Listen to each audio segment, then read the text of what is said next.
It's only happened once. Poor Brad. Only once.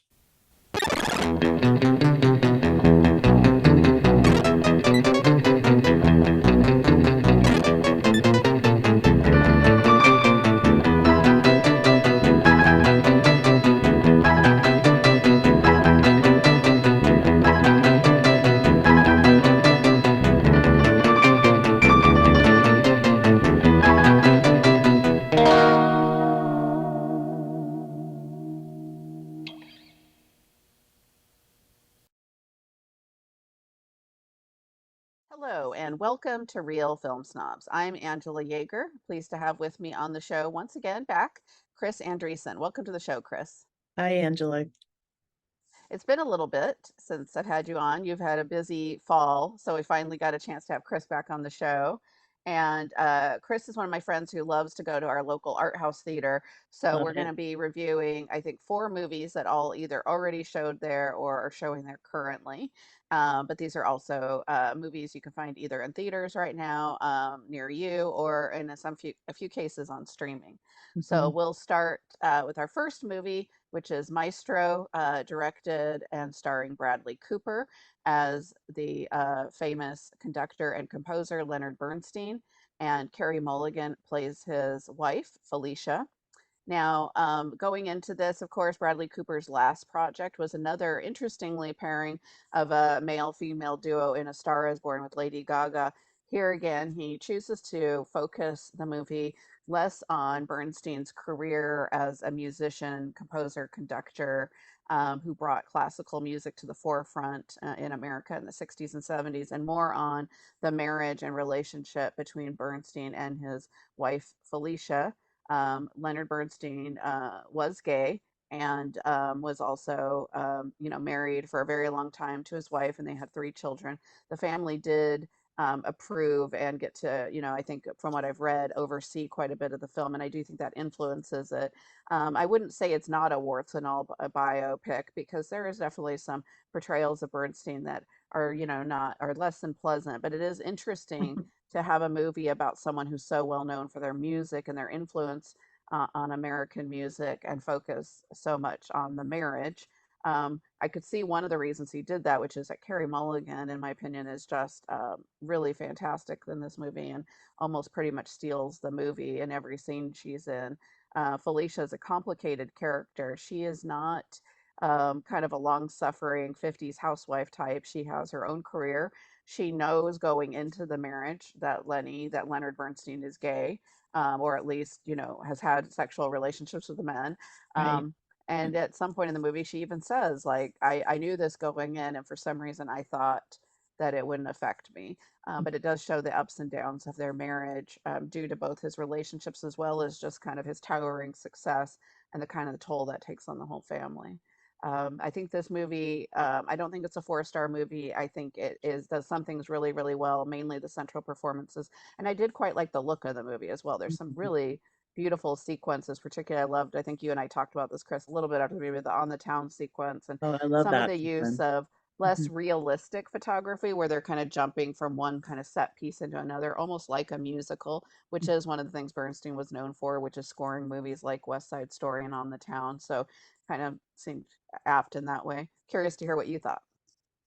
Yeah, I guess because I didn't really know very much about Leonard Bernstein other than the music, so I didn't go into it with a lot of expectations. Although the preview, it made it seem like perhaps his sexuality was going to be part of the big reveal or something in the film. And actually, it's part of it, and yet it's kind of not part of it. I mean, it starts with him in bed with a man, so it's not like it's a secret from us. And maybe he's bisexual, who knows, but he clearly is devoted to this wife. And she, as she says to him, you don't even know how much you need me before they get married. And so there is something about that relationship that they both really feed on and Hmm. seem to need.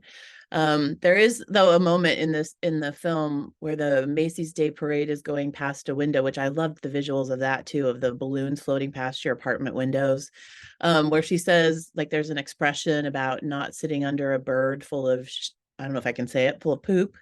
Yeah. and that she's been living under that bird for, far too long. And I thought, oh my God, it's such a good image of sort of what her life has been a little bit, in the sense that she's getting something from it, but it's also costing her something. And Hmm. so I definitely think of it more as a love story, kind of in the same mode that A Star Is Born was a bit of a love story and Yeah, not it is. Yeah. about the performance.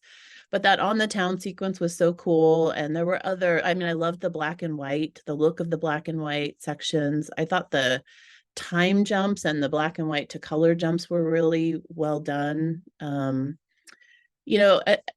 It ends in a way that you start to think like, well, who's the maestro really here? Because the film starts with him talking about his wife, and it kind of ends in that sort of, focus on the wife. And so I kind of left it thinking, well, maybe she's the maestro, really in that relationship. But anyway, it was a very compelling film, and I definitely think it's worth seeing in a cinema, on a big screen, because the visuals are so cool and the sound is great. Yeah, for sure. Yeah, and Hmm. it's going to be on streaming on Netflix, but I think seeing it on the big screen, because it is, in a way, I think Bradley Cooper was very influenced by the Hollywood musical part of Bernstein's career, as I mentioned, with West Side Story on the Town. And so he almost frames some of the sequences, particularly the romantic sequences, with Carey Mulligan and himself in this kind of Hollywood musical style, which I Hmm. thought was really fun. And the one thing I will give him credit for is that he did use all of Bernstein's music, even though we don't see him composing a whole heck of a lot, and we only see, I think we see two major scenes of conducting. The whole movie is his music from start to finish, the whole score. And so even if you don't need to sit down, and actually watching someone just sit down and compose music visually in a movie is pretty boring, but we get to hear it throughout the film, which I think is great. Well, and a So second viewing would yeah. make that probably more obvious. Like you could sort of pick it out more because you know where the story's going, and you could sort of listen for some of that too, I think. Right, exactly. It's just very interesting knowing how much was known about both his music and his sexuality, that the focus here is on the marriage and the love story there. I just found it interesting. I didn't necessarily find it problematic, because there's probably a lot of truth to that. And there's also, it does seem like they had a really like intellectually and spiritually based marriage, and that even from the very first time they meet at a party, it's not like, ooh, an attraction, like physical attraction. They immediately just start talking. They have this like intellectual connection that I think seems really apparent, and I thought was very convincing, where they just, like he feeds off of her and vice versa. Like they have a real connection, I think, a mind connection, where he really values her input, and she kind of helps to keep him grounded, and also helps to influence his music when he's wanting to give up or get grumpy about it. So I did find that very compelling. But um, I have to say, I know there's been a lot of talk about the prosthetics and the makeup. I feel like I have to address it. It didn't bug me too much. Sure. At the beginning, it was a little jarring because it's Bradley Cooper. I did make a comment to you that I thought it was odd, with all the work they did on his face to make him look like Leonard Bernstein, that they didn't try to hide Bradley Cooper's dazzling blue eyes, which he's known for as an actor, which Leonard Bernstein did not have. It just seemed odd when you're putting so much work into this part of the face. Mhm. Um, and again, though, I thought Carey Mulligan, I really, I hate to say it, because Bradley Cooper, of course, the movie's about Leonard Bernstein, but I felt like in a way, he kind of was very generous as a director in giving her some of the most powerful scenes. So And she's incredible. I mean, that's why I think in some ways she might be the maestro. I mean, she's just really great in this film, I think.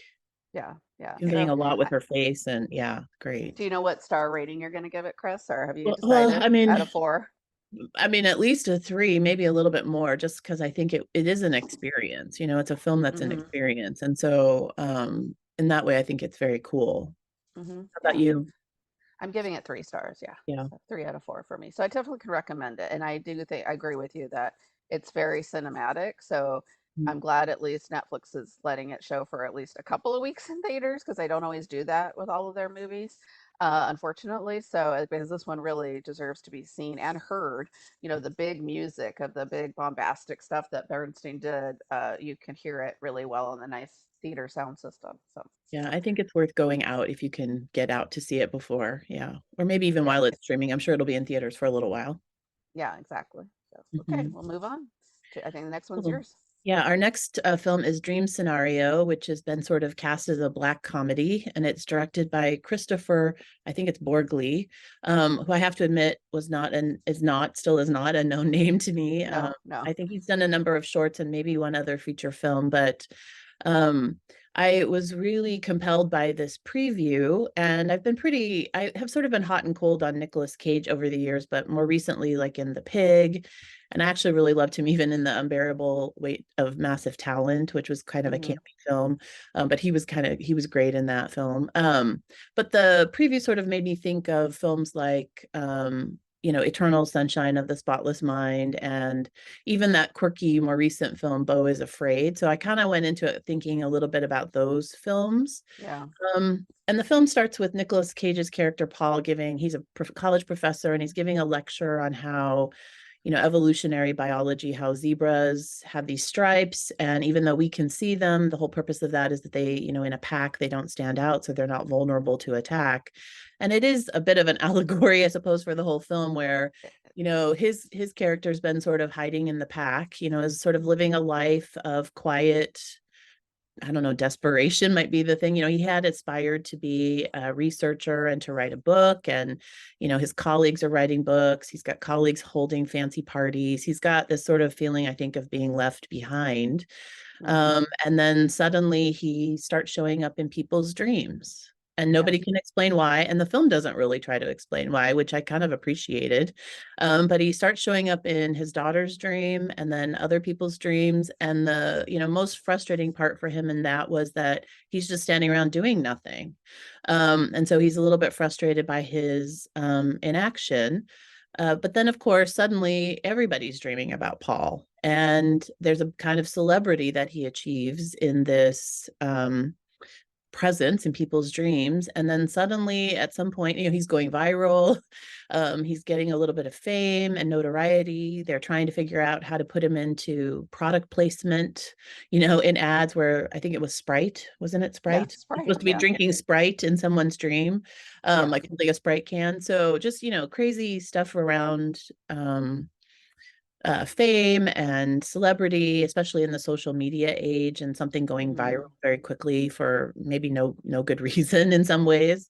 And then it gets a little bit darker because he starts being active in the dreams, but in terrifying ways. And so suddenly he's attacking people or he's scaring the, whatever out of people. And suddenly people are afraid to be around him, and the celebrity kind of turns dark. And you start to see kind of the fickleness of fame, and brings up things of cancel culture, and his dreams of using this fame to write this book eventually, or slipping away from him. So it's a kind of an interesting, little film.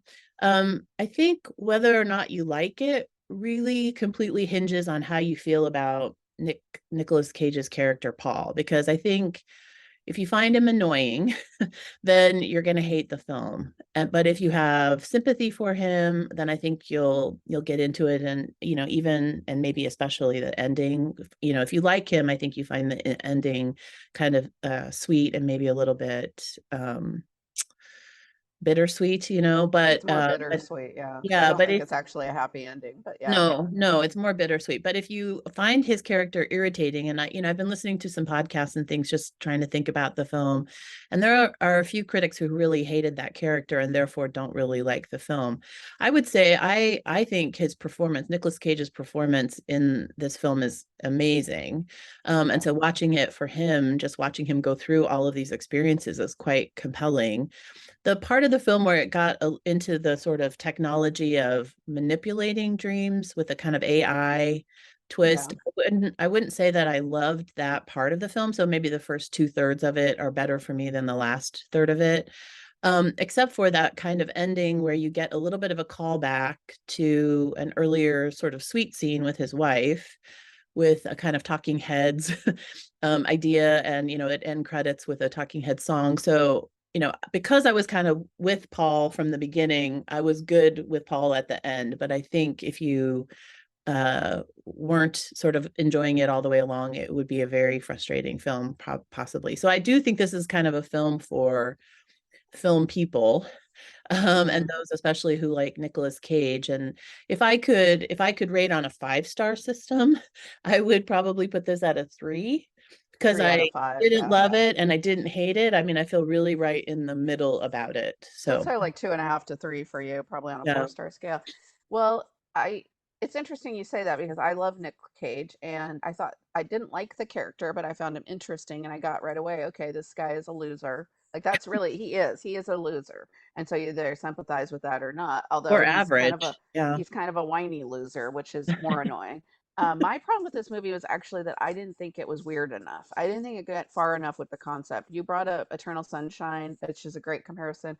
I kept thinking about Being John Malkovich, both Oh, movies written by Charlie Kaufman, who I mhm. just kept thinking, oh, I wish Charlie Kaufman would remake this movie and make it a lot weirder because I almost felt like it started with this premise that sounds fantastically weird and could get into some really trippy existential stuff.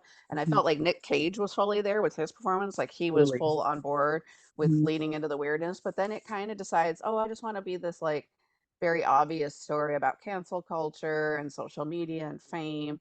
And I kept thinking, well, think about the Charlie Kaufman movie with Nicolas Cage. That's fantastic adaptation. Now, there's an example of how Nicolas Cage, in the weirdest movie possible, can still put a performance in that centers you and grounds you. Because I love that movie, and Totally. and I kept waiting for this one to deliver something more like that. Not that I expected it to be exactly, but and there's so many things about it that were unbelievable. One is now, for one thing, I didn't Julianne Nicholson, who plays his wife, who's one of my favorite indie actresses. I love her and everything she's in. I kept thinking, why is she with this guy? There's no explanation of why she ever got with this guy. They have a very odd marriage. He is, as you mentioned, like the character can be really ingratiating because first he's like, "Oh, I'm Mr. Nobody," but then he leaps at the chance to have this fame because he's like, "Finally, people are paying attention to me." But then he Mhm. doesn't like it when he gets too much attention. So it's a lot of it just felt too on the nose to me. When you said something about the allegory of the zebra, I'm like, yeah, that was a lot of the movie. It was just too on the nose. It's hitting a it's like, yeah, I get it. I get it. I kept thinking that as I was getting, I get it. And so what? Right. You know what I mean? Right. Like, we've already seen so much in media now about council culture and all these things that I wanted it to give me something more. I wanted more depth in the writing. So I really feel like maybe this filmmaker, I think pretty much like you said, not very experienced, needed, Nicolas Cage was giving him everything he could give him, and it still just didn't, to me, ultimately work as a film. Yeah. What does I that kept mean to wanting you in to terms think of as I stars? was watching it, I kept thinking, I wish I was watching adaptation again. Yeah, yeah, yeah. What does that put you in your stars? Is that a I think I'm one for at you? 2.5, 2.5, probably two stars. Yeah. I Yeah. mean, I didn't hate, I kept interested the whole time. I definitely didn't get bored at all. But when it ended, I just felt kind of let down, to be honest. I said, Mhm. Yeah, it okay, was sort of that's it. sad. Hmm. Yeah. I Just really sort of, wanted to love it, and so to not love it was like a bummer. yeah, exactly. That's how I felt too. So, yeah. So, definitely worth seeing for Nicolas Cage fans or people that like something outside of the ordinary. Also wasn't as funny as I'd hoped it to be. Some of the funniest sequences were in the trailer, so that was kind of a bummer as well. Yeah, So, yeah. okay, so do I have the next one? I keep Yes. getting confused with the order. Yes, I have the next one. Okay, which I'm excited about because Todd Haynes, some of you might know from watching the show for many years, but a lot of you may not know, is one of my favorite filmmakers of all time. I've seen every single one of his films. Very excited for May December, his newest one, again starring Julianne Moore, one of my favorite actresses, who this is now her fifth movie with Todd Haynes. In the movie, Natalie Portman, who I believe is new to the Todd Haynes universe. If there was a Marvel universe and a DC universe, I'm in the Todd Haynes universe. That's the universe I want to live in. Natalie Portman stars as an actress who goes to Georgia to study the life of a controversial woman, played by Julianne Moore, that she is going to portray in a movie. The woman in this case, played by Julianne Moore, is controversial because when she was 36 years old, she started having a sexual affair with her coworker who worked at a pet store with her, who was 13 years old and was schoolmates with her son Georgie. The man that or the boy that she had an affair with, Joe, she ended up having his baby in jail, and it became kind of a big media case. Now, this is fast forward years later. Joe is a grown man. They have three children together. They're still married after 25 years. And so Natalie Portman goes with the blessings of this woman to kind of, study her, explore her life, but then she becomes more immersed than is probably comfortable in her life. And it's a Todd Haynes movie, so things get weird. I'll just say that. So first of all, Julianne Moore, who I adore, this is a really hard character to play because she's a pedophile essentially, and she makes the character both simultaneously infuriating because she's kind of this very emotionally manipulative, kind of a naive, but and still naive character herself. But at times you really like her, and so that makes it very complex, or at least I did. Or you sympathized with her at times, there's a lot of layers to these characters, and especially to Julianne Moore, and especially to Joe. Joe is a really interesting character. Charles Melton, an actor I'm not familiar with who played him, I feel like almost quietly steals the movie from the Mm, side, because while totally. the focus is on the two women, he's over here as the victim of all of this, who hasn't really even come to recognize yet that he is a victim. And Mm. it's just starting to, through the process of seeing this actress who is asking him questions and him starting to explore this. And he's starting to think about things because now his kids are graduating high school and doing things that he didn't get to experience as a normal kid. It's starting to make him reflect on what if he did have his childhood stolen away from him. So, but yet here he is 25 years later in this marriage. So he's made a life with this person. And so there's so much complexity around that. I have to say the movie's not a straight ahead drama. It's because it's Todd Haynes. There's elements of comedy, there's elements of camp, there's high melodrama. He's very influenced by the films of Douglas Sirk. So even the music, which is actually redone music from Michel Legrand from the movie The Go-Between, is super high melodrama. And so it's not going to be everyone's cup of tea. It was definitely my cup of tea. So I'm curious what you thought of it. Yeah, well, starting with the music, I hated the music, I have to say. And Oh, you maybe, did? yeah, maybe Yeah. maybe it's just because I mean, I did some reading too because in the end credits it talked about this film that inspired that musical choice. And so I was like, oh, what's that about? So I went and, Googled it, and so I can appreciate that there was an artistic decision made about it, but for me as an audience member, I just found it super jarring, and it took me a little Mm. bit out of what was happening. Um, but that aside, and maybe it's also the way it sounded in a big theater, because I think if you were watching it at home, I had sort of wondered if you would get that same kind of immediate. Oh, it's very big. It's like in your face. Yeah, for Yeah, sure. but in But a theater, it's like extra big. And so it was sort of like, uh, oh dear, what is going on here? yeah, But that aside, I thought all the performances were amazing. That Craig Melton person or playing this, Charles Melton. Yeah. I mean Charles Melton, yeah, he's Mhm. amazing. The scene with him with the son on the roof. I mean, there's just Oh, so much yeah, so that he's good. going through where I think it's almost like his coming of age story a little bit. Like he's sort of growing up these 20 something years later, having sort of Hmm. stopped at this point that he had this relationship. And obviously trying to explore sort of what he wants for his own life, I think, in some ways, kind of like his kids, where everyone kind of needs to leave home. Um, I loved the Georgie character, the The other child. son. Yeah, Yeah, I yeah, think yeah. that in terms of campiness, that actor playing the Georgie character had the best sort of campy role and was the most Uh-huh. fun for me to watch on screen. And the only other criticism I have about it is, Julianne Moore did this kind of a lisp choice, and sometimes it was there and sometimes it wasn't, and I wasn't quite sure what was going on, if it was to try to convey something about this character being a little bit naive and vulnerable and Hmm. young, even though Right. she's an adult. I don't know. Right. Wasn't sure about that choice. So it's not my favorite Todd Haynes movie, but I would recommend it for sure. Yeah, and I loved it, but I don't want to spend too much time on it. I read, but it's not going to be for everyone's cup of tea. I do No. will say, with all these movies we've been watching, we haven't talked like two of the front runners for the Best Actress Oscars this year, are probably Lily Gladstone for Killers of the Flower Moon and Emma Stone for Poor Things, which I haven't even seen yet, hasn't come to Salem yet. But this is actually a really strong year for female performances once again, because we Totally. talked about Carey Mulligan. I thought both Natalie Portman and Julianne Moore were great in this. So yeah, Mhm. great year for female performances. Well, and So who do you make main and who do you make supporting? Because they're such powerhouses together in those scenes. I So know that's part of the problem, right? yeah. Yeah. So All okay, well right, we have so one more. So quickly into our last film, which is Saltburn, the new film by Emerald Fennell. And speaking of films that are not going to be everybody's cup of tea, this is a film I can't figure out really who to recommend it to. I kind of loved it, but it's not a film. Like I wouldn't send my parents to this film. I'm not sure. No, no, I no. only have a handful of friends I might send to this film. It really pushes the envelope of all kinds of things.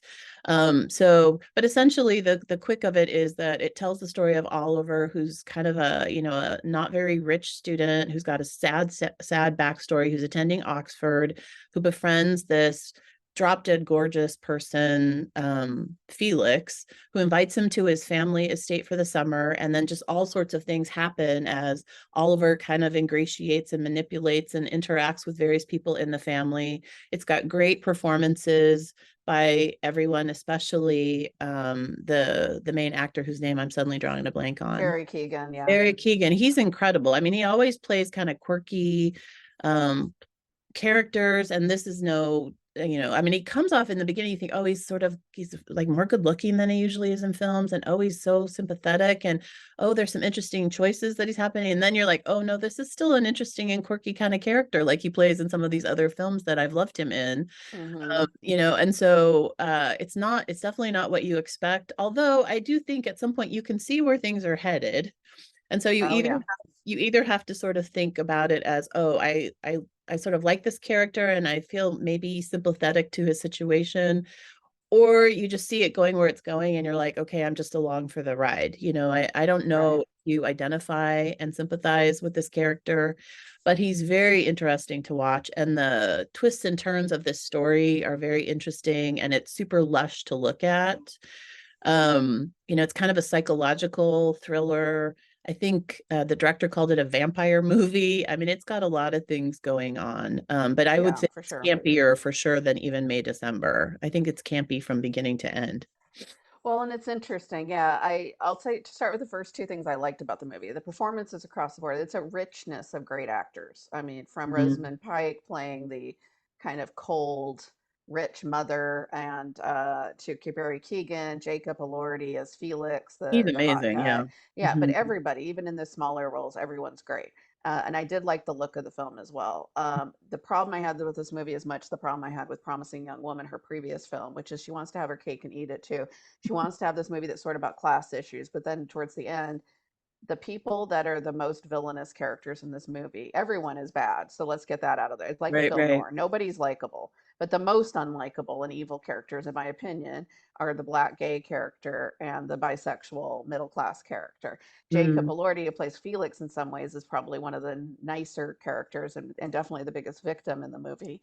And he's the rich, white, privileged guy. So she's trying to and whether or not that's all intentional or not, but it really bothered me as I was No. watching it. I just didn't feel like the movie worked, that the script worked on a lot of levels. I wanted to like it more than I did. I just found myself annoyed, and I did see where it was going Mhm. eventually. So I thought, okay, it would be a lot more satisfying if the Barry Keoghan character wasn't a psychopath and a liar. So, and if he had come from the background he says he's from, I think you Yeah, would have had more sympathy for him. for But then once sure. you find out he's actually not what he says he was, that it makes it even harder to sympathize with him. So, And I think she's anyway, trying to do something creative, but it's a big swing. yeah. It may not be a complete hit. Yeah, it didn't hit for me. So it's a 2-star movie for me, and I'm giving it 2 stars for the performances and the look. Yeah. So I might be a little yeah. higher than you, but anyway, Yeah, yeah. it sounds like it. Thank you for watching. As always, I've lost my notes on where I was going to say the stuff I say at the end. Thank you for Chris Andresen for being on the show. Thank you, as always, to our viewers. Check us out on YouTube. Make sure to hit that bell and subscribe. As always, have a great day and great movie.